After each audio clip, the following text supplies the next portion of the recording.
We are live. We are talking touchdowns. The channel is new to the house, and I'm joined today by JC Zargo at Daddy Zargs on social media. JC, how was your Christmas? Man, it was solid, man. I had a good one. Nothing too crazy. Balanced the family with all the sports going on. Made it work. How about you? Yeah, it was enjoyable. So, kind of a bummer we have to get back to work today, right? Yeah, for sure. But we are at it. We are live, and of course, guys, give us a thumbs up. Subscribe to the channel if you are not. And let us dive right in. So I'm trying to think. So we did Thursday night football already. Mm-hmm. Let's start with what happened. Then we had Saturday football, right? We did. So our Saturday games were what? The first one was the Bengals and the Steelers. Correct. Jake Browning, 335 yards, a touchdown. Mason Rudolph, 290 yards, 2 touchdowns. And the Steelers get the easy win, 34-11. Both teams are 8-7. I think this Mason Rudolph thing is fool's gold. I really wanted to bet the Bengals. I'm glad I didn't get there. And my concern, of course, was the injuries on the defensive side of the ball. And I think that was apparent as a lot of, I thought the success was set up on the Steelers' ability to run the ball. 19 for 78 is not the most eye-popping number, but it consistently allowed them to move forward at the beginning of the drives.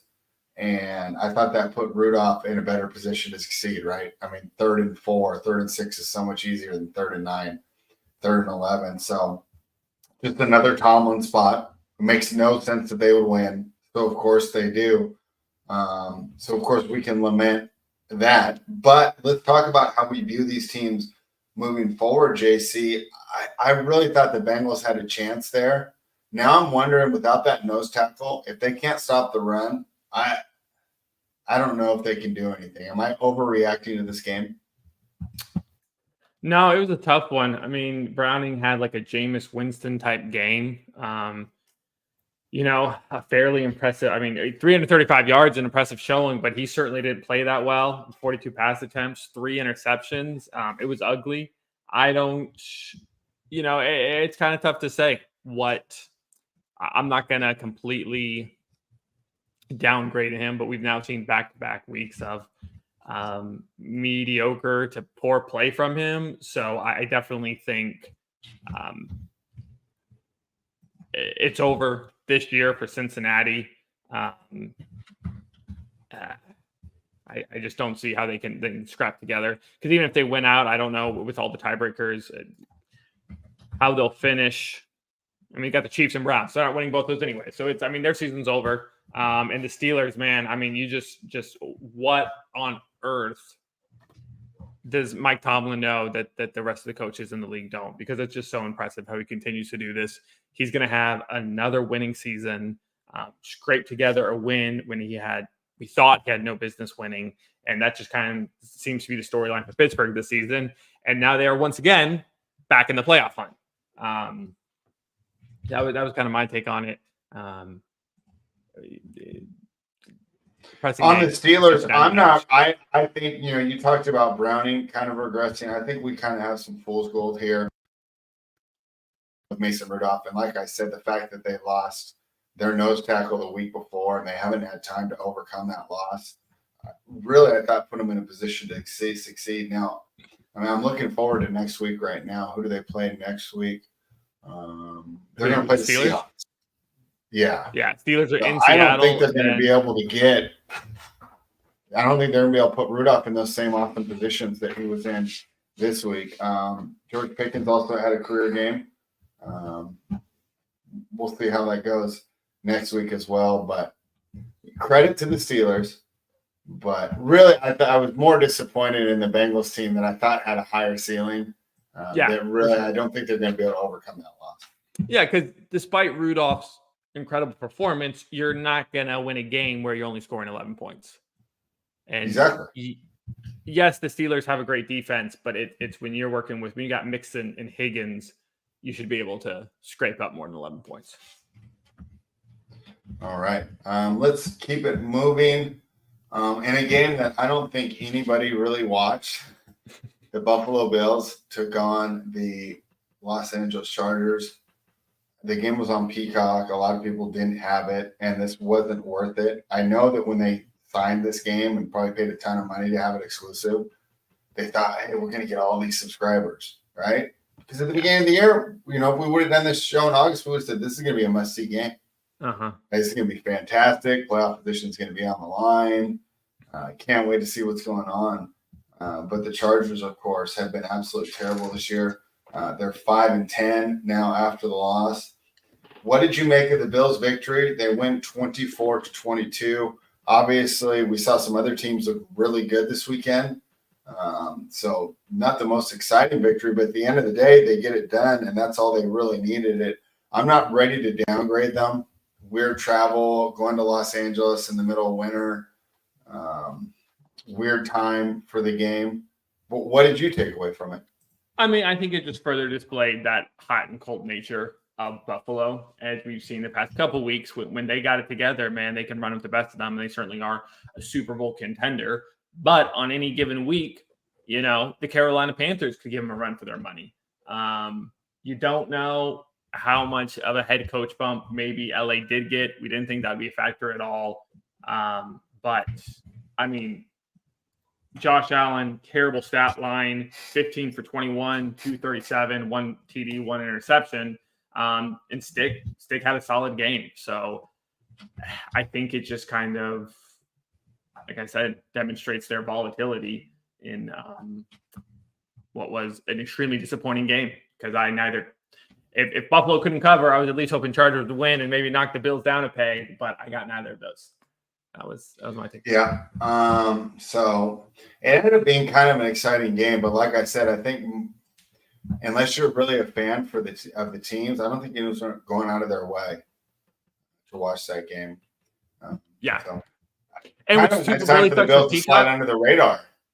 Yeah, I mean, it's like it turned into a great game too. And by the time, people maybe would have flipped it on if it was just on like Fox or whatever, you're not going to go through all the trouble of creating a Peacock account. So it was that really. Right. But I think if both teams were in the AFC Championship hunt, I think people would have. So no, for sure. Probably a little disappointing there for the NBC executives.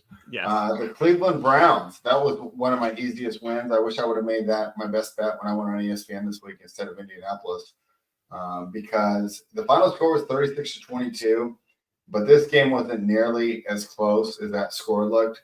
The Texans scored 15 points in the fourth quarter, and we talk about C.J. Stroud and how important he is to this team.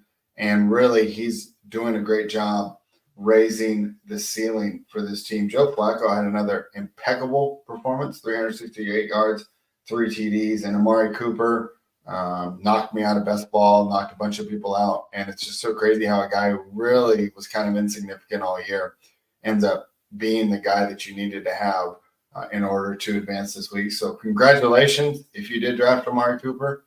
I was worried about him on the road. I didn't think he would be that good, but this is his best road performance of his career.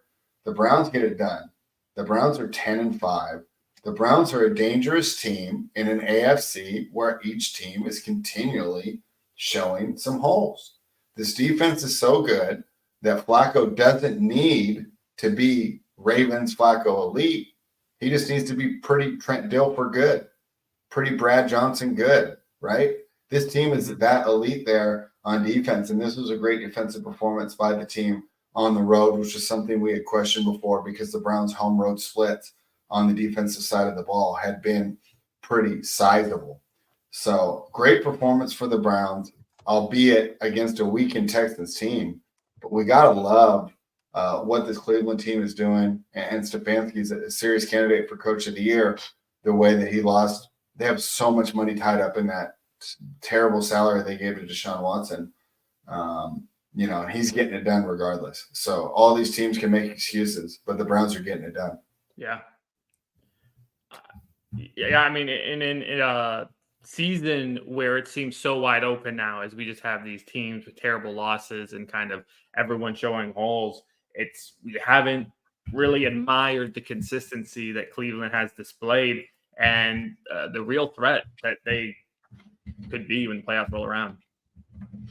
Yeah, it's nice to see after it looked like this game was going to turn into NFL was going to turn into the Big 12 a couple of years ago when that famous 55-52 game with Kansas City and the Rams. It's nice to see defense being valued again in the NFL, at least for an old guy like me. And the Cleveland Browns are the poster child for that. Texans still aren't dead, but JC, they're going to need their quarterback back. You don't need to be an expert to know that. You don't need to spend much time watching football to understand that. So I think we'll move on. The Texans are still alive if he comes back, but for as long as he's out, they're going to continue to be a fade. The Detroit Lions won their division. JC, they moved to 11-4 with a quality win over the Minnesota Vikings. I thought that Vikings team was live. Nick Mullins threw for 411 yards. Justin Jefferson, 6 receptions, 141 yards and a touchdown, but he was not to be outdone by Amon-Ra St. Brown's 12 receptions for 106 yards and a touchdown. This was an important win. You saw the versatility in that backfield with both Gibbs and Montgomery making contributions to the team. And now that that offensive line is healthy again, this offense can get it done, especially indoors. Vikings fall to 7-8, but I believe they're still in the playoff hunt. Lions clinch their division. They are the NFC North champions for the first time since, let me guess, I don't think you were alive. I was not. I do remember that time. If I remember right, it was a guy named Wayne Fontes. I think he was from Northern California, and Barry Sanders might have been on that team. I don't know. Maybe I don't remember. Guys, it was a long time ago. So congratulations to the Lions. Your takeaway. Yeah, definitely huge win for the Lions. I stayed off this game just because I was nervous. Vikings have, an incredible defense. They've demonstrated the past few weeks despite a shaky offense, and I wasn't sure if they're going to be able to hang with the Lions. And we weren't sure if we needed to write off the Lions with what we've seen the past few weeks, but they got a big win in a big spot to steal the division. So hopefully they're kind of reheating up at the right time to carry themselves into the playoffs, because what we've been seeing would not be good enough to give you a win in the postseason. But you can get excited about Detroit again, which is super cool to see. And I guess unless you are a fan of a different NFC North team, you gotta be rooting for the Lions. Yeah, I would agree with that. Now, since we don't have a game to do tonight, JC, let's do a little bit of preview right now. This line opened up. It's Cowboys -6. I thought that was a little high, but of course, everyone's going to be playing the bounce back angle here with the Cowboys finally getting back home after a string of consecutive losses. Are you surprised to see that line so high? And we're not making you commit right now, but Yeah. What's your early inclination on that game between the Detroit Lions and the Dallas Cowboys? Because I thought this was going to be closer to 3.5. Yeah, no, I completely agree. It does seem a little bit odd. It jumps out as not right. You do got to consider, Dallas finally back home, but Detroit, indoors, right? So there's not too much concern there. Dallas is yet to lose at home, so that's a layer to it. What jumps out to me even more than Dallas -6 is a total of 53.5. Definitely could see this game. I don't know. That could be an under, because you kind of expected to shoot out Dallas-Miami, and that kind of was lower scoring. So I could see this maybe being a similar road, but yeah, I'm all about My one pushback is the Miami defense is a lot better than the Lions. For sure. Yeah, absolutely. But I like that +6. Yeah, that's how I'm looking too, and I'll take some more time to look into it. Maybe I'm missing something, but if this is just simply off the strength of the bounce back angle, I think I understand we play situations, and the odds makers are anticipating us playing situations, but it feels like a little bit too much. And of course, that will be a fun one. That will be on Saturday night, and it's a standalone game amidst all these college football bowl games this weekend. So at least that game's going to be worth watching on Saturday night. Unlike, I know the Bills was a great game, especially if you're a fan. It turned out to be cool, but did feel like must-see TV to me. For sure. Let's continue on here. The Packers did not cover against the Panthers. I'll be honest, I didn't pay attention to that game. Did you? Yeah, I did because I forgot to get my bet in. Yeah, So I thought you were on the Packers, weren't you? I was on. I thought it was an easy spot. And then I saw at halftime, it was 23-10. I felt like an absolute moron, especially since I was on the Colts.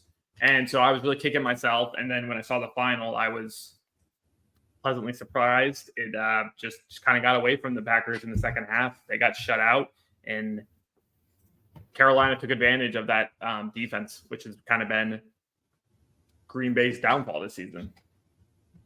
Yeah, it was nice to see Bryce Young finally have a good game. He had 312 yards and 2 TDs. But that just shows you how low the expectations are for this man because we're talking about all this in a loss. We look through here. There's plenty of players that put up those same type of numbers last week. And if they didn't win, we're all over them. But we're just looking for any kind of spark of hope there for Bryce Young because really too bad for the Panthers who gave up so much and now are going to be in a terrible position with arguably the wrong guy. Now, I don't want to say that too quickly, but so far it looks like if they had a chance to do that over, they would. So tough scene there. I don't know. I wouldn't necessarily agree with that. You don't think they would?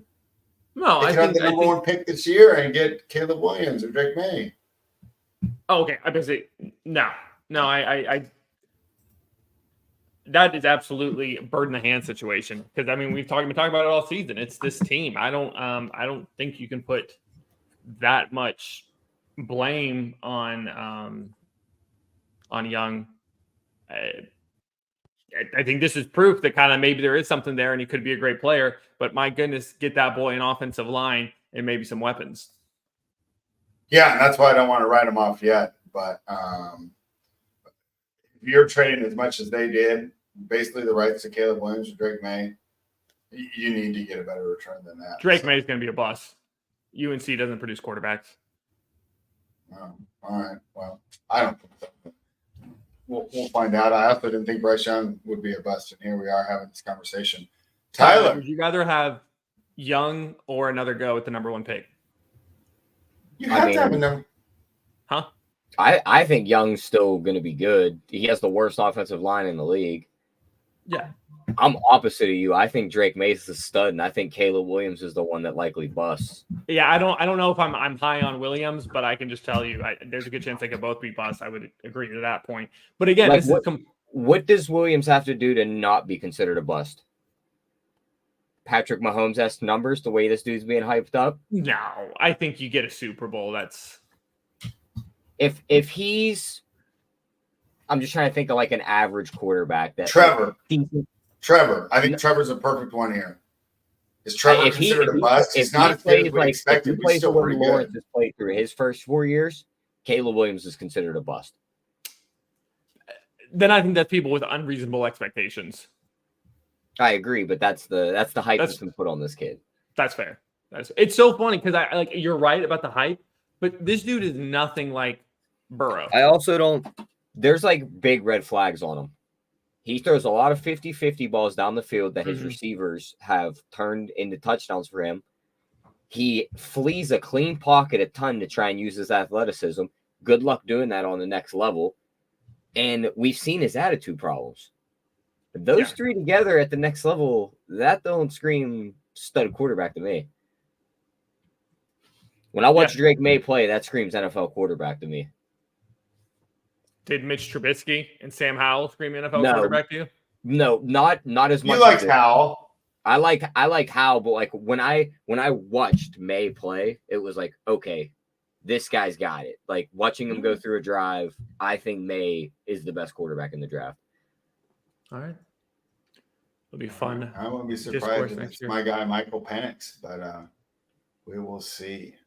This must be the old guy take because Keg's on your side too. Oh, sweet! I love it, and okay, that's good to see. I think he's gonna be all. I think he's gonna be all right, but he's another one that scares me because how many times have we just watched him just load up deep ball after deep ball, and he's got He's got the second best receiver that's not named Marvin Harrison in this upcoming draft that he's throwing the ball to. That could be a. But when you watch, that guy's not like a 50-50 guy. He's really good at tracking the ball. So I just feel like they have a good rapport. How many of these 5th, 6-year seniors have just come out of nowhere, played 1 year good, and actually turned out to be good in the NFL? Oh, yeah. One. For sure. One. Who? Joe Burrow. Okay. You kind of seen it the year before, but then he blew up the following year. Mm-hmm. I couldn't tell you Michael Penix's name last year. All right. Wow. Tyler, real quick, because we already missed it. Most of the other games I didn't really think were worth talking about that much. But tell me the view from Pittsburgh on the win on Saturday. Great question. I don't think there's like any way to describe the game. Like, it just made no sense. I thought it made sense because the Cincinnati defense looked so ineffective that they were able to run the ball. They put Rudolph in good situations, and he was smart enough to realize, like, Pickens is going to win a lot of these 50-50s. Let me just get it up to him. That's why I love the Bengals, but we never got there because I said without DJ Reader, they're not going to be able to stop the run. And I felt like Pittsburgh was just gaining positive momentum on every first down because of their ability to run the ball. Yeah, I mean, they won the game, but I'm not super impressed. Like, oh, like they're back. Mason Rudolph's here. I'm not either. I don't upgrade the Steelers. I downgrade the Bengals. I mean, I downgrade the Bengals as much as like the injuries did them, but yeah, that's about it for me. But we knew that going into the game. I wasn't sold on Browning coming into the game, and he got mauled and couldn't do a thing. Their defensive injuries hurt him, but the backup quarterback regressed finally, so he's back to the norm. Yeah, that's also a tough spot, though, don't you think? I mean, our secondary wasn't what improved. Like, our secondary was still terrible. He was throwing picks to guys I couldn't even name. Our practice squad safeties were hurt, spread, so they weren't even playing in the game. We were pulling guys out of the stands to play safeties, and they were getting interceptions. I mean, that's common for you. Is Rudolph like the greatest third string quarterback of all time? He might there was a play in that game. I think he threw a deep ball to Calvin Austin. He missed him.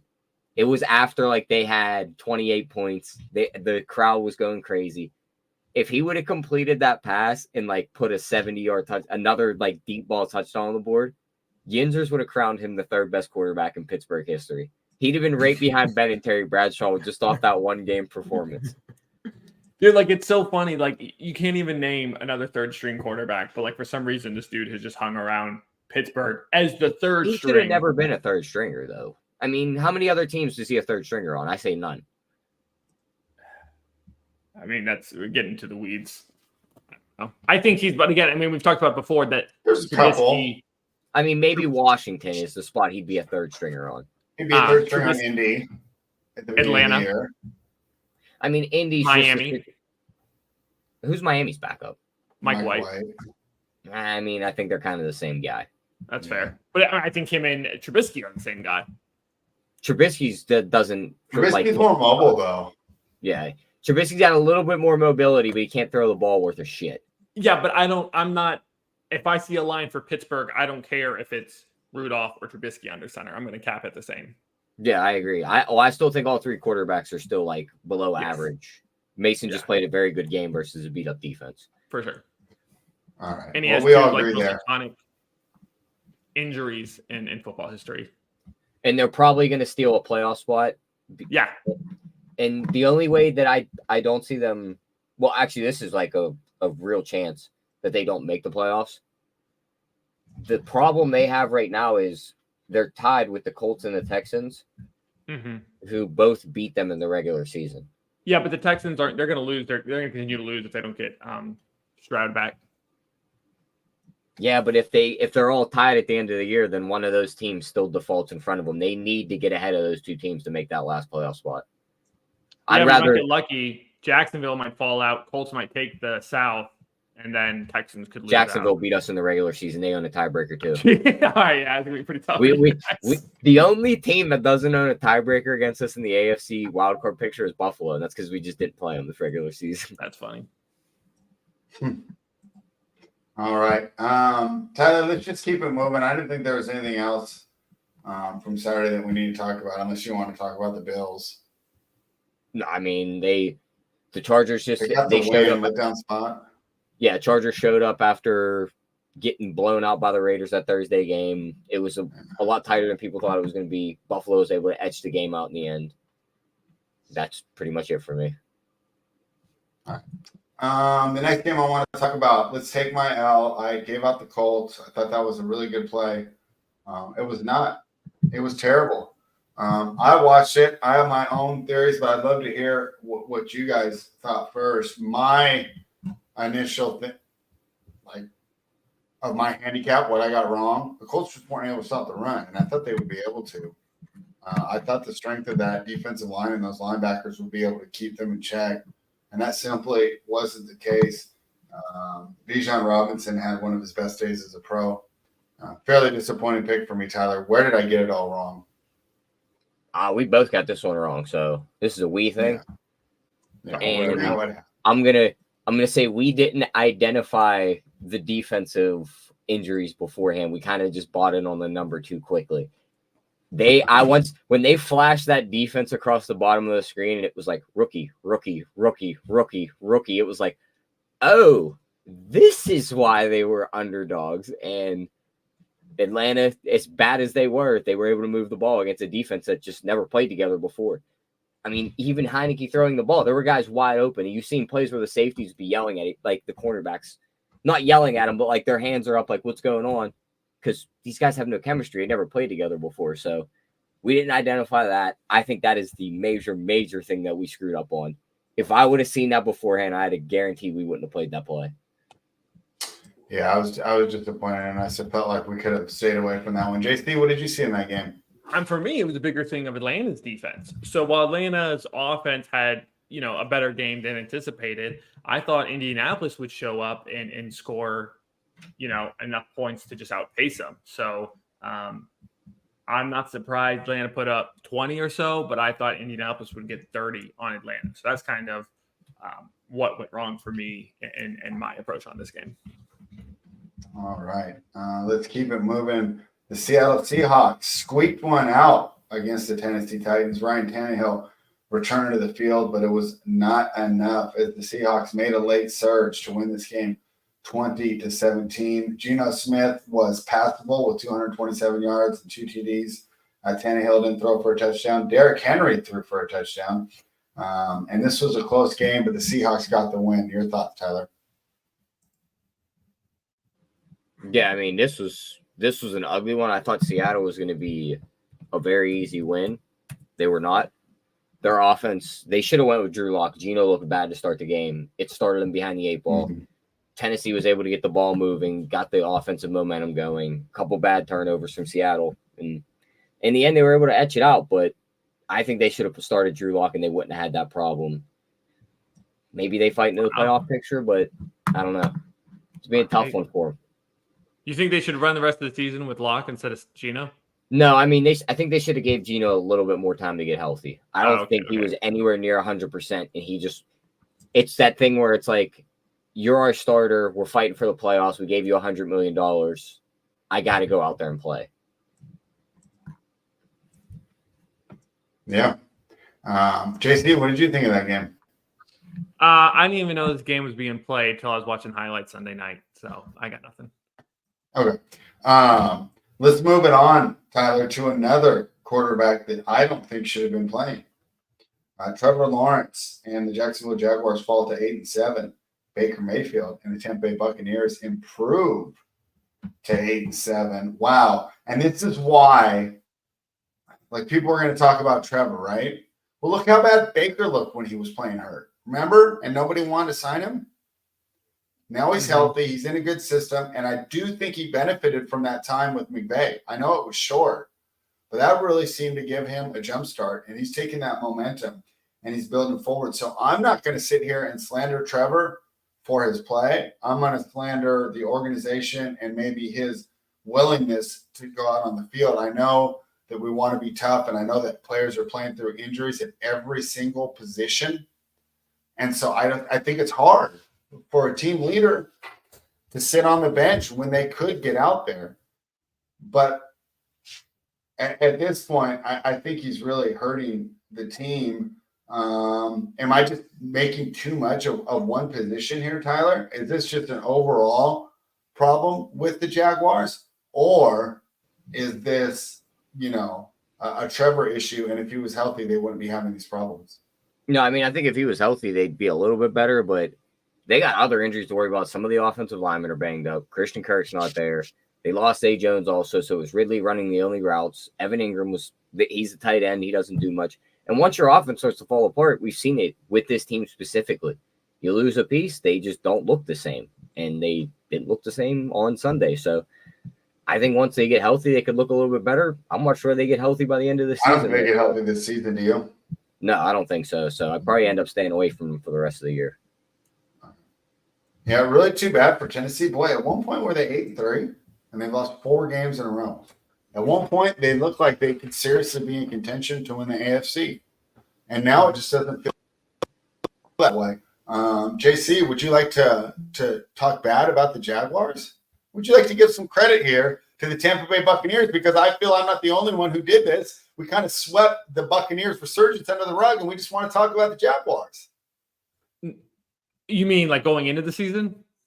No, I'm talking about I listened to other NFL shows. No, I said it on Friday. Today, and nobody really seemed to be talking about the Buccaneers. It was all like, what's wrong with the Jags? What's wrong with the Jags? Like, no, I said it on Friday that the Buccaneers are just such a wild card that I want no part of this game. You had no clue what you were going to get from Jacksonville, which was hard. But ultimately, it didn't matter knowing Tampa Bay can come out hot or they can just lay an egg. And they came out red hot, played great football. The good news for Jacksonville fans is you're in Carolina and then you're home against Tennessee, so they should still get into the playoffs. But in an NFC that seemed like it's really starting to open up and could be anyone's conference, Tampa Bay is playing great at the right time. Yeah, and I think they will be a sacrificial lamb in the first round. But regardless, I always talk about the terrible effects that tanking has on a franchise. And I think it's so much better. You say, oh, we're going to miss all these chances. No, I think it's better to be Tampa, be moving forward in the right places, to be implementing things that you learn in practice, to be picking out players and developing them to move forward than have to do what Carolina did, where it's like, yeah, cool, you got the number 1 pick. Now what? Right? I mean, now you have to build 51 guys around them to get that number 1 pick. Who are you saying is going to be a sacrificial lamb in the playoffs? The Bucs. Because How do they're you probably figure? going to win their division now. Yeah. They'll probably play like Dallas. The way Dallas is playing, I don't know. I wouldn't write off Tampa. All right. I would. we'll get to that when it comes. They still I have bet to they beat the cover. Saints next week, but pardon? I bet they cover. I mean, if the Lions are -6, what are the Bucs going to be? Although it will be in Tampa, but still. It's going to be like 7.5. Don't All get right. ahead of yourself, spread. Do we want to talk about Jets Commanders? Do anyone care? No. No. Okay. Let's talk about the Bears. Actually, we don't need to. Bears Cardinals. We need to talk about that? No. Nothing. Okay. Then let's talk about those Cowboys. JC, I probably could have made this a better segue. I still need to work on my hosting skills. It's okay. But we talked about Dallas, and I think that, I know you were putting off this conversation as long as possible, so I understand what happened there. I mean, I'll give you your props. I mean, that game could have gone either way. We talk about what we missed. I felt that the Dolphins line performed fine. And that was just the strength of our handicap on the Cowboys. We didn't think they were going to be able to protect, and we didn't think they were going to be able to run. And at the end of the day, maybe they didn't, right? Do we fault the defense for giving up 22 or this high-powered offense for only scoring 20? And I would lean towards the second. You know, you got a guy that they were talked about for MVP, CD, was getting all these props, Tony Pollard, right? You got all these weapons. You go in. We thought this was going to be a shootout. Held Miami to 22. Miami's one of the best offenses in the NFL, and you still can't get it done. And you had a chance because Miami drove down the field at the end of the game. The defense had a chance to win that game for them, and they simply couldn't get it done. Dallas is on a huge slide, and I was on the wrong side of this game, but I told you if Miami was fully healthy, I would have been on Miami. And we talked about we underestimated the injuries in the Colts. I believe that I personally overestimated the injuries in that game, and these things happen. This is part of being a handicapper, and we're working with limited information, and I flubbed the pick. But let's give Miami credit, and let's just say that Dallas, really, barring an injury in San Francisco, is not a contender. I mean, this team, I don't know, what do they do that's so elite besides win at home? And they essentially have lost their chance to host an NFC championship game, barring crazy injuries and crazy upsets. So Cowboys fans have to be disappointed. But talk to me, JC, about the view of a Dolphins fan, because I've been all negative this morning, JC. Let's bring some positivity back into the show. Talk to me about what you saw there in the Dolphins' 22-20 win over the Dallas Cowboys. You want to know something really unfortunate? You didn't watch it. No, I watched. I was so busy preparing dinner that night that, like, the game starting, I'm wrapping up, and I was just trying to get my bet in before the game started, and I bet on Dallas. How? I just misclicked, and then after the game, I was going to see if I wanted to bet the Sunday night game, and there's there was nothing in my account because it doesn't matter why it was where it was. And so I'm like, what the heck happened? Did it not cash yet or what? And then I look back and I clicked Dallas and not Miami. So that really sucked, but ultimately glad we still picked up the win. No, it's I don't come out of this as excited or encouraged as I'd like to, just because of the team Dallas appears to be. I mean, good on our defense to hold them, but I expected more out of our offense. Sanders is an extremely overrated kicker in the NFL. He has the most padded stats. He's normally terrible in the clutch. And so the fact that he was able to come up with such a huge game was awesome. I don't really feel like we deserve to win this game, but it certainly doesn't give me a good feeling about next week. I don't feel any better playing the Ravens than I did last week. This finally beating a team with a winning record has not boosted my confidence in Miami. So, I thought you were really getting a victory last week. No, I don't. It wasn't a good enough win. I mean, we edged them out in a game we only scored one touchdown. Yeah, we need more, especially if you're going to go play a team like Baltimore. That was surprisingly sobering. Yeah, breakdown. I know. I'm very realistic though. Tyler, the Cowboys the Dolphins finally get a team against a winning record. Right. And JC's over here. But I think it's time to stick a fork in Dallas. Humble. I think it says more about Dallas than Miami. Yeah, I mean, he's 100% right. If he'd have got on here puffing chest out about the win, I'd have probably been like, hey, JC, that's probably not That's what I was trying to set him up for. It was going to be he's a smart man. He knows this team got out with a win, but it wasn't pretty in the end. And those probably are especially being in Miami. Yeah, they weren't even in Dallas. And the big thing about Dallas is this is for all the people that said Tony Pollard's the better running back. Needs to be a 1. How many times did he get stopped on the 1? Mm-hmm. There's a specific run where he was running outside and there was no one in front of him, and it wasn't a touchdown. He got grabbed from the side and yanked off the goal line and kept out of the end zone. If he drags his ass in the end zone, they win the game. They can't run the ball worth a shit. They need a real running back in there. Tony Pollard's not it. He was an RB2 that ran on not even bad defense, fatigue defenses that Zeke beat up for 5 plays straight. And then he came in and ran down the sideline. Everyone's like, oh my God, we got to make him our starter. You've seen it happen in Minnesota with Cook and Madison. You're going to watch it happen in Pittsburgh with Najee and Jalen Warren. It happens every time. And he was running behind one of like the greatest offensive lines we've ever seen. Yep. And Keg was asking about the best ball. We finished 4th. We didn't get there. Lamar couldn't get the job done. Oh. Somebody had a Kittle Purdy CMC stack that got me in the end. Yeah. Get them next year. All right. What else do we have? Was that it for Saturday, right? Patriots Broncos. Who cares? Anyone care? No, I got nothing on that. I mean, I guess we could talk about the Broncos. Well, they're pretty much eliminated now too. I mean, yeah, I would just Okay. all I would say Let's about move- them as the Broncos truther on this show. A good defense You finally can't caught do up that to them. anymore, dude.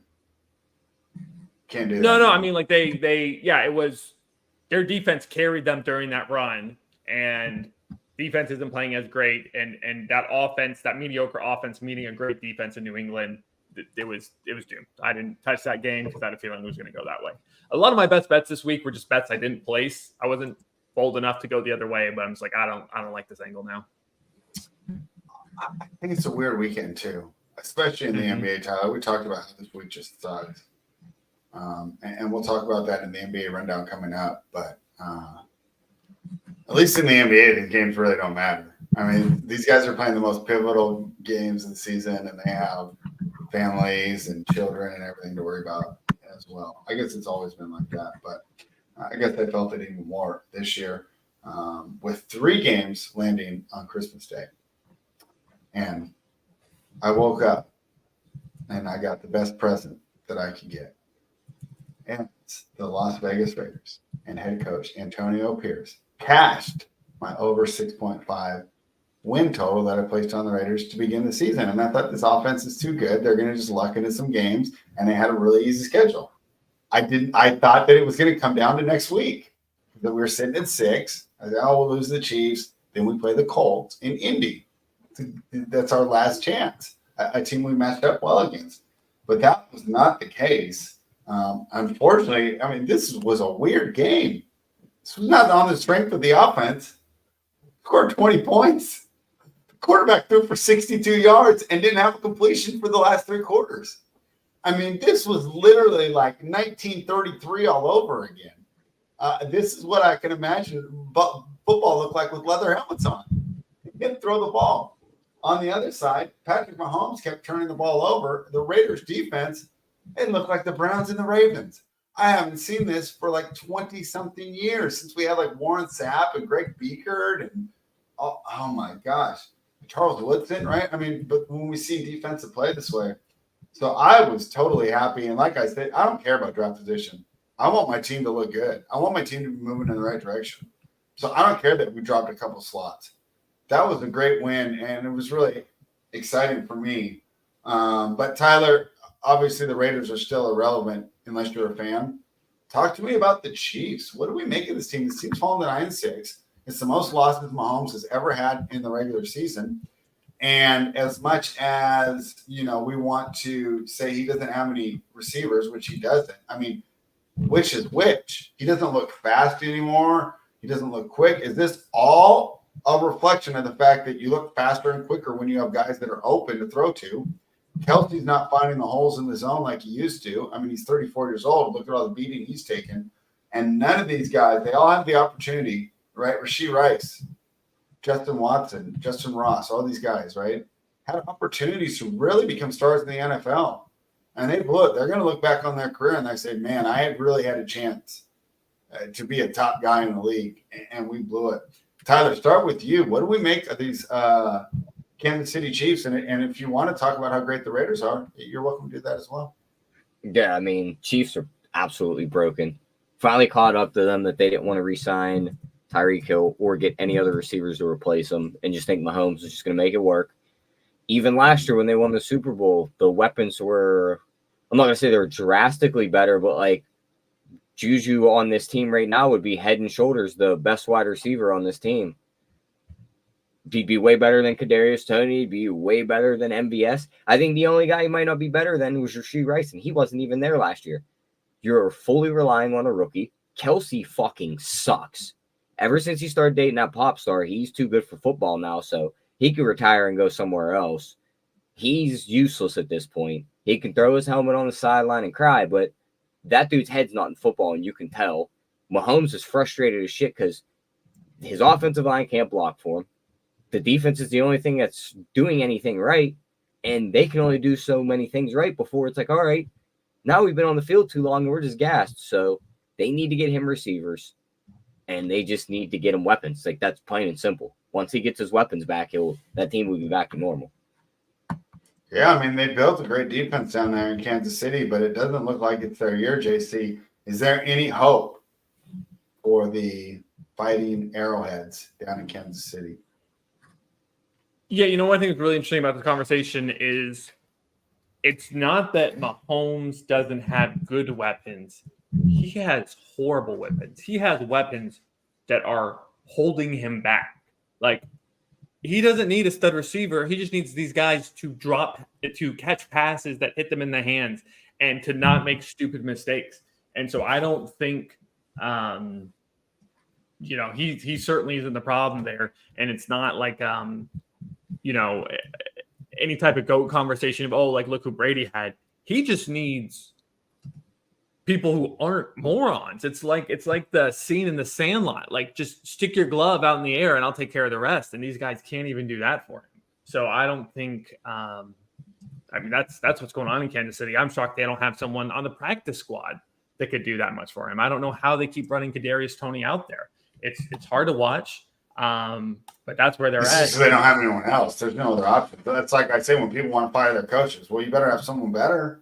He didn't even play yesterday either. He was out. So I figured with him out, that would limit some of the mistakes, but they still couldn't get out of their own way. For sure. This is just what's been going on all season in Kansas City. And you know what, Spread? I'll give some praise to your Raiders. This was the game where I looked at the line and I said, I respect the Raiders. I'm not going to bet the Chiefs. So it's impressive what they're doing. It was certainly a poor showing by the Chiefs, but you got to be excited about what you're seeing with the Raiders fan, I'm sure. And do you think on the defensive side of the ball? Yeah, for sure. Sure. But still, you cannot be happy with what the hell that was on offense. They legit were better off just kneeling the ball every play on offense in the second half. A first time this century that a quarterback has not completed a pass in the second half and won the game. He is absolutely terrible. He is by far number 32 of the starting quarterbacks. I wasn't going to go into that section of the Raiders problems. I was curious though. Do you think Mark Davis screws this up, or do they sign 100%. Your coach from Compton? He's going to go on this Belichick chase in the offseason and let this dude go. Yeah, or go get how much Lincoln you want Riley or something. Mm-hmm. He'll go fishing. He'll go fishing for the Belichicks and the big names, and he'll let this dude walk instead of just making him the head coach. And then he'll go coach like the Patriots or the Steelers. Mm-hmm. He can come be our D coordinator. The question was, do you think Mark Davis screws this up? No, or do you I think Chris is going to come back. I think Chris is going to come back. The only way we're screwed is if someone offers Patrick Graham a head coaching job. Yeah, no, I'm just I saying think he has that, a lot to do with this. Yes, no, he completely does. But again, will Mark Davis try to go after something bigger and better? Like he always I has? don't think so. He does it all the time, Spread. Yeah. Just from what I've heard, this is like telling me the Yankees weren't going to go after Shohei in the free agency. It's like, they're going to try. Even if you told them he's not coming, they're going to try. Oh, who was there that you're really getting excited about? Belichick? He's not going to come to Las Vegas. Mark Davis is going to try. Mark Davis will throw a bag of money in front of him and try. He'd be the only one that I'd say that's acceptable. I don't want Harbaugh. I don't want Ben Johnson. I don't want any of these guys. I completely agree. Like it would be great for you. He should be your guy, but I see your owner messing this up for you. Right. No one's doubting that. This is the equivalent of me being like, the Pirates are going to spend money this offseason. Yeah, but I'm telling you, it's coming. So, we try to learn from our mistakes. I mean, we've talked about that earlier with a couple of the mistakes we made handicapping these games. after firing an interim that had the locker room and the team moving in the right direction for a shiny candidate, I don't think he's going to make the same exact mistake. Well, We're talking about a guy that has a history of making mistakes. Well, the other thing too that you might have going We're for not you talking is the about fact his hair here, Tyler. We're talking about football. the other saving grace that could keep Mark Davis from making this huge mistake is I don't think he can afford Belichick when he's paying guys $85 million to not coach for him. I think that's also kind of a myth. I mean, how many billions do they get for just being on TV? I think the Raiders are fine now financially. So I don't think money is an issue. But we'll see. But yeah, let's go. Yeah, you're right, Keg. It is probably perplexing. It just seems so easy. You can't screw this up. I want to talk about some of the stuff Keg said here real quick, though. Chiefs are an average football team with horrific weapons and a stud quarterback that can't make up for the deficiencies. They might lose in the first round of the playoffs. I mean, Tyler, who would we favor them over in the playoff? The Browns? Whoever. Oh, you mean who would we rather see? Who we would see the Chiefs beat? I'm just saying, who I mean, Browns, them over Chiefs Jacksonville. in Kansas City. What's the line? Chiefs -3? Yeah. Just looking at Chiefs this playoff Jaguars. picture. Pardon? Looking at this playoff picture, they better pray to God that they could somehow get to the 2 seed, but I don't think they can get there. I don't think they can. No way. There's no way. Well, I guess, yeah, they could. Because if Miami loses to their 2 games, they'll have the tiebreaker over Miami. They're dead in the first round. Who do you think they'll end up playing? Can you see if it ended right now who they play? They're going to play Buffalo. And where? Yeah. Kansas City. In Kansas City, where Buffalo's won before, so good luck with that. Yeah, they got to hope that, they need the 2 seed. Their dream scenario for the playoffs would be they somehow get to the 2 seed and Pittsburgh slides in as the 7. That's a team they can beat. Right, yeah. Even the Colts, they'd probably be fine against the Colts. The Colts can put up points, so that could be a problem. I think they can beat the Colts. Yeah. Or like I said, or maybe Colts move up and then Jacksonville slides into the 7. That could be, yeah. If it was KC Jacksonville, who would you like? I'd probably take KC just because Jacksonville's injuries are so bad. It's just key guys that had just killed the offense. I mean, who could believe this, man? Whole first half of the season, what I keep banging the drum. Chiefs are going to figure it out. Chiefs are going to figure it out. Once the playoffs get here, right, it's going to be Chiefs 49ers. And that it looks wide open right now, Tyler. And so let's skip Giants and Eagles and get straight to the game. Do we care about Giants and Eagles? No, there's nothing there. Are we? Hold on. I'm just curious. Where are we on the Eagles? Same place. They're still a top 3 team in the NFC. I'll say that. Who's your top 3? It's them, the Niners, and the Cowboys still. Oh, really? You're going to plug in Detroit over one of them? Maybe. Hard to argue, yeah. It's a complete. Right. Are we just going to ignore the fact that Detroit was just playing autistic football for the last 4 weeks, and all of a sudden they beat Chicago and Minnesota, and it's like what kind of playoff contenders now? We were so out on this team last week, and now they win a nail biter against Nick Mullins, who throws for 400 yards, and now we're like, they're better than the top 3 teams in the NFC. What kind of football has Dallas and Philly been playing, though? It's not about an upgrade of Dallas. It's about an upgrade of Detroit. It's about a downgrade of Philly and Dallas. Well, I'm not saying they're right there with the Niners, but they're a top 3 team in the NFC because it's the Niners at 1, it's the Eagles at 2, and it's the Cowboys at 3. I think there's very little difference between Philly, Detroit, and Dallas, though. So, yes, they do probably edge them out. I don't think it's that big of a gap. I agree more with Tyler. I think there's. I think both of those defenses put Jared Goff in an absolute straitjacket. The pressure they would get on Jared Goff, he'd be dead versus both of those pass rushes. probably true. But so I just don't like. I don't have the confidence I did in Philly that I did 2 weeks ago. And Dallas is going to Dallas. So my concern with Dallas is they're simply not good enough. My concern with the Eagles is more health related, if that makes sense. Yeah, absolutely.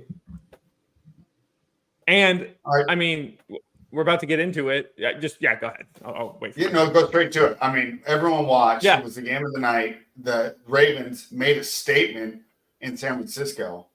So let's dive. I mean, we're talking about who's at the top of the conferences. This game has to lead the conversation. Go ahead, JC. Yeah, I was just going to say, so like, obviously you don't like overreact to this, but it certainly shows that San Francisco is not the juggernaut we thought they were. So how does this affect your guys' outlook in the NFC? Because it no longer seems like it's the Niners by a landslide. I don't remember them that far. I'd love to see the Eagles and the Niners run it back because I feel like how the Niners screamed after that game. They were like, Dallas, we gave you the blueprint to beat Philly. Go do it. I feel like Baltimore just laid the blueprint for every other team to beat San Francisco. Lamar Jackson? No. I mean, you get after Purdy. Pressure on Purdy. You get some arms up. You tip the passes. You kind of just turn the game into just our ball hawking D-backs are going to be on these balls when they're up in the air. None of those interceptions were, I'll say one was really his fault. He tried to get pretty on one of them, threw back across his body. But a lot of those were just batted passes that went up in the air. That if you can just get hands on the ball and create those kind of plays, get pressure on them, that's the way you beat them. Yeah, having Lamar is also a big thing on the offense because a lot of guys can't run away from the entire Niners defense like that. But their offense wasn't all that impressive until the fourth quarter or the third. They had one good quarter in this game, and that was it. They looked inept the entire first half, and they put together a quarter of football and won the game. Their defense kept them in this game this entire game. Yeah. So now we jump to the other side. Yeah.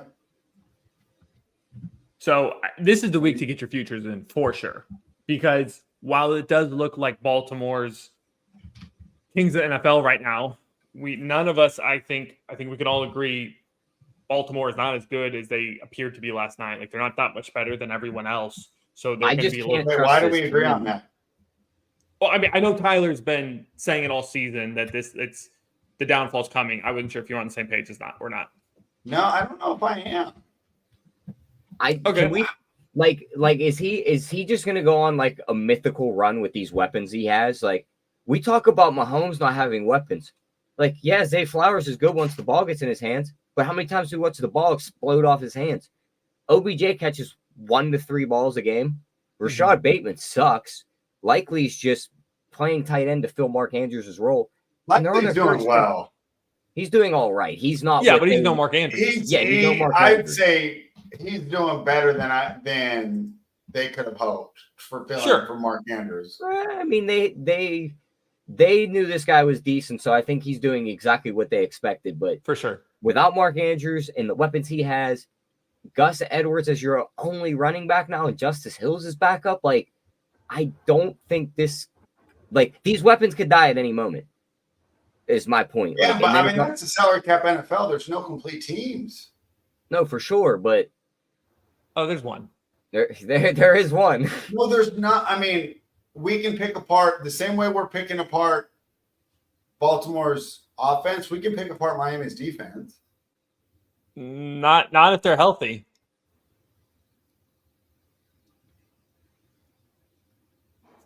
Anyways, are they even in the top 10 statistically?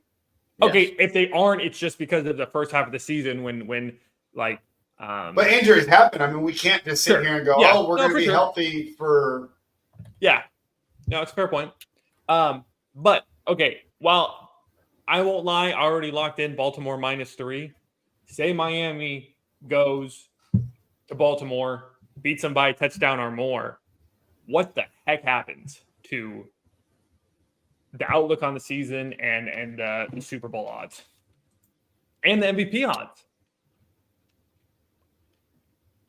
I mean, that's a great question. So I don't really care about MVP, but let's talk about it just from a football perspective and how we adjust our power ranking.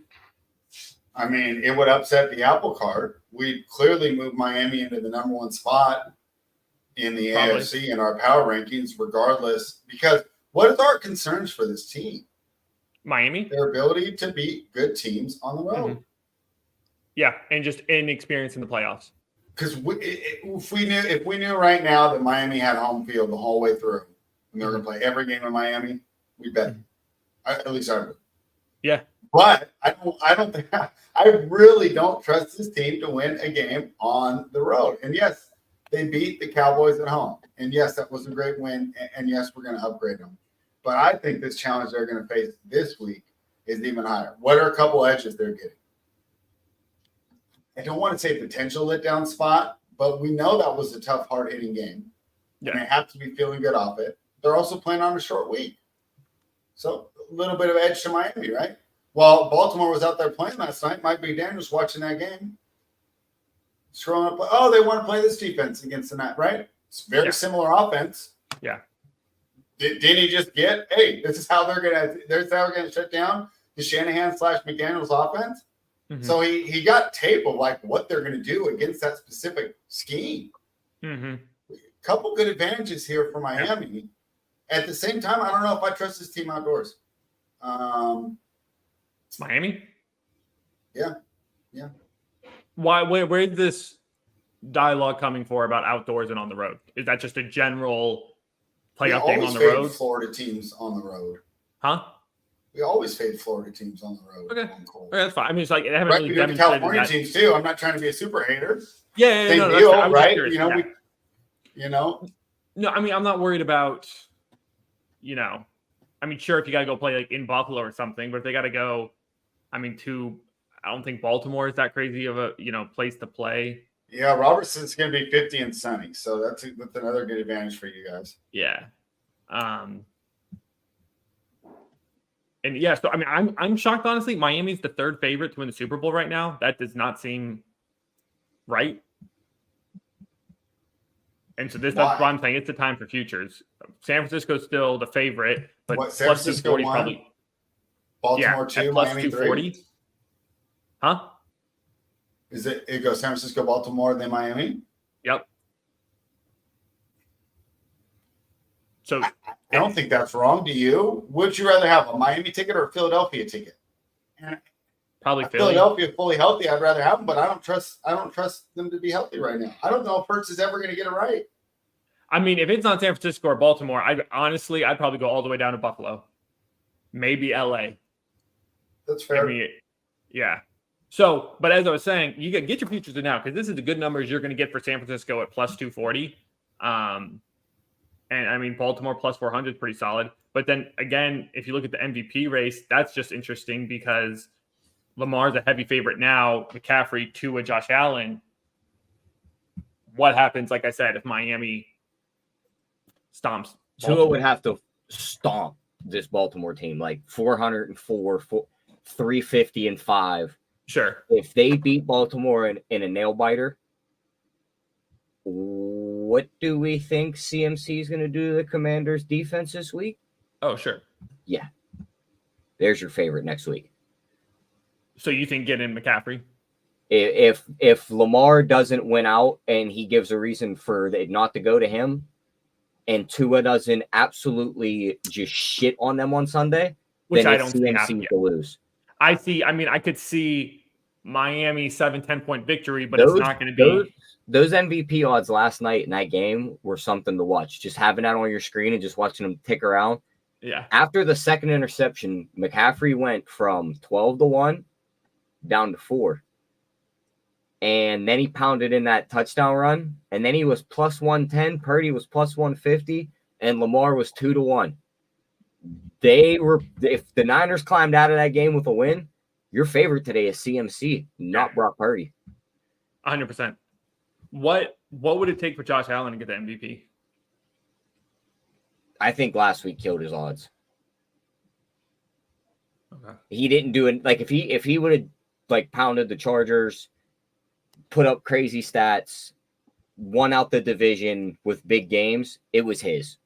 But I think this is finally a year where I think you could look around and be like, none of these, like even Lamar's numbers, yeah, he's on the best record team, but his numbers just don't project MVP numbers.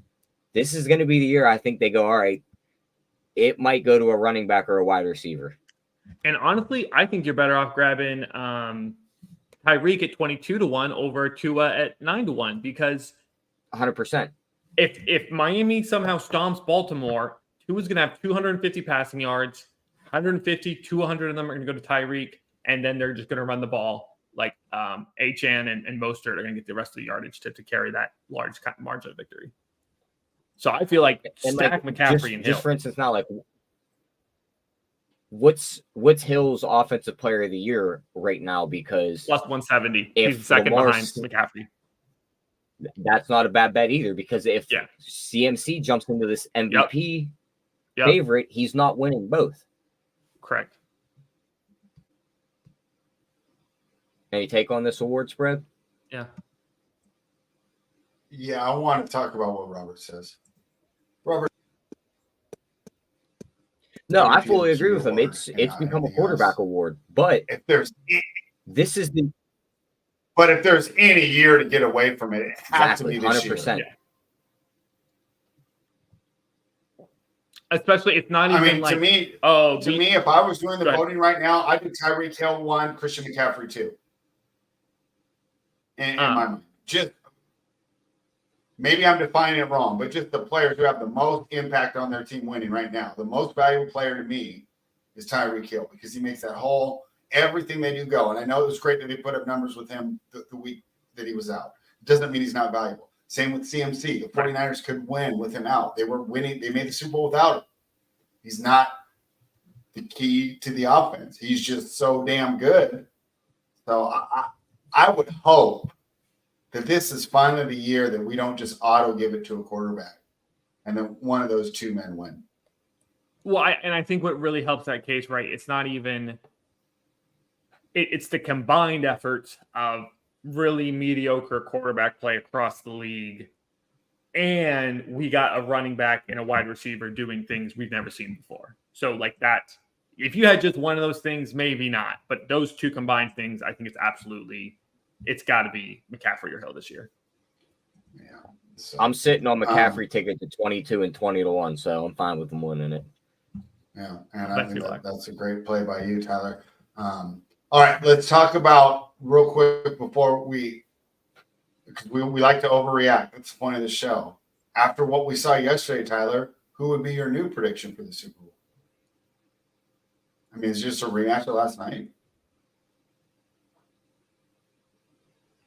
I mean, I'm just still going to go the San Fran Buffalo route because I just think Buffalo is going to be a team that rolls into the playoffs red hot, the team you don't want to play against. And how many times does that team just run the table and end up in the Super Bowl? And that's fair. And I think that's why we're redoing this. How much do we want to overreact to yesterday? Because I'll tell you what, when we talked about this game on Friday, what did we say? I think the Niners win. But if Baltimore covers, they're going to win straight out, right? So if you disagree with us on the Niners, take the money line because it's going to be what happened last night. I felt like we did get that right, that this Baltimore team really has a chance to make a statement, and that they did in that fashion. Now, JC, I know you're a little biased, but you already told me you bet some Baltimore this week. So we're talking money, not fandom. Mm-hmm. Yeah. What would be your prediction as of right now? Because I've been Chiefs Niners all year, and I have to change that. I would be willing to overreact to last night, but the problem is I don't know who's better in the NFC. So just simply by how poor the rest of that conference is, you got to stick with the Niners. And if I'm putting money on it, I'm probably going Niners Buffalo. I think the Browns and the Dolphins are both better teams currently playing better. Let me ask you a question now, JC. Yeah. What do you think you're getting that matchup at if you bet it? Oh my gosh, I can't even. Oh, it's not. Oh, it's really? 11. It's 11-1. I would have said 30-1. Wow, good knowledge. Yeah, so I think the Browns and Miami are playing better teams, all that, but without the playoff experience, they're not going to make a Super Bowl run. Yeah, I mean, it's going to be tough. But hey, the way Flacco's playing, maybe they can get it done. So we have some great games next week. Of course, on Thursday night, the Jets and the Browns, whatever. But the Lions will play the Cowboys. We do get the Bengals taking on the Chiefs. I know that doesn't have the same gravitas that it used to, but it's still a fantastic game. Steelers will travel to take on the Seahawks next week. Packers will take on the Vikings, and I think there'll be playoff implications in that one. And then, of course, the Baltimore Ravens are now -4 against the Miami Dolphins. So yeah, that line's gonna. This NFL season is great. There's a reason why it's the number 1 rated thing on television these days, and as ratings continue to drop in everything else, because I read over the last 2 years, cable subscriptions are down 25%. Now they count guys like me who switched to YouTube TV as cutting the cord, but I'm still paying for ESPN and all those packages. But still, there's a shift in the way that we're viewing things as a nation. But the NFL is immune, and it's because of these great matchups and this great conversation that we're able to have. Tyler, final thoughts on Week 16 before we sign off. Yeah, I mean, I think it was like one really good game. It just made everything else just jumble up some more, so it just makes the end of the season funner. Yeah, I think it's a lot of fun. JC, final thoughts on Week 16 and words of wisdom for the people. Ooh, wild week, man. It was, you know, like I said, I just didn't take much action because I could tell there was just something in the air that was going to lead to some upsets, and the predictability we expected was not going to be there. All right. Words of wisdom for the people, JC. For sure. So for today's words of wisdom, we're going to the greatest coach of all time. Strive for perfection, but settle for excellence. Don Shula.